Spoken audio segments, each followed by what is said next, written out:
meditation to me is more about taking these mental loops that we all have in our heads. 100% of people in the world have these mental loops. And one of the things that meditation does is it allows you to identify those mental loops as mental loops, and not what we tend to do is these thoughts that we have, we tend to believe that these thoughts are us, like what our brain is thinking is actually us.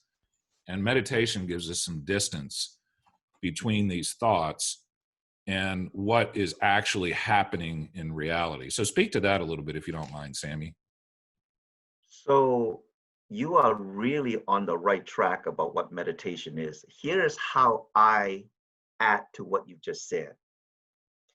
Imagine an airplane that has two propellers. One propeller is what we use our brain for. The other propeller, which we don't use very often, is part of this, what I call meditation process. The airplane with one engine can actually take off and land with almost a full load, but that one engine is screaming its lungs off. I talked to you that we are all spiritual beings having a human experience, not the other way around. The biblical verse actually says it very clearly. We are in this world, but not of this world. So when we only use these five senses, our brain, to solve our challenge, to move our life forward, we're using one modality. The other modality, this other, what I call engine that we hardly use, is this quietness of the mind. What does that mean? On a given day, we have 30 to 50,000 thoughts that go through our mind, the loop that you're talking about. When you can't sleep, the loop is really, really clear. You have this thought, and then you have this monkey thought, and then this monkey thought, and then when you finish the last thought, the loop never, ever ends. All meditation does is between this thought and this thought, there's a gap. Space the gap. The loop will continue with more gap. Why is that important? Melville says it, God's one and only voice is through silence. Why is that silence important? If there wasn't silence between two musical notes, there would be no music. The challenge with the 30 to 50,000 thoughts that go through in our head every day, Brian, is they're all judgment.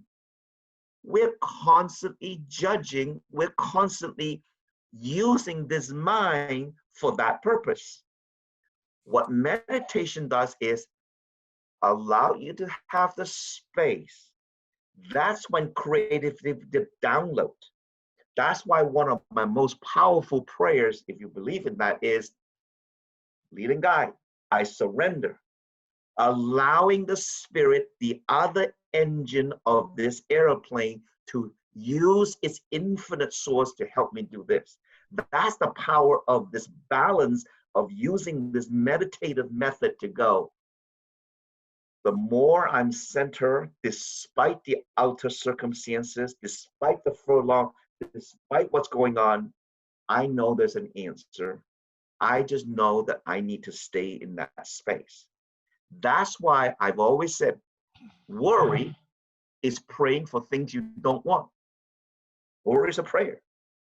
How do we change and use that space, that prayer, that meditative state to really visioning what is our purpose, what is our passion, what does a perfect life look like for us? Yeah, great thoughts there. I'm reminded of the famous quote by Mark Twain, and he said, "I'm an old man and have known many sorrows, most of which never happened."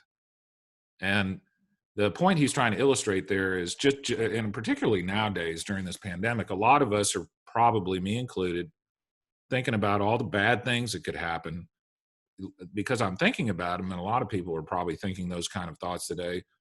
It's as if they are happening to you right now. There is basically no difference if you're thinking about all these worrisome thoughts and actually experiencing the worrying events themselves. And so meditation It allows you to see them for what they are, which Yes. is a bunch of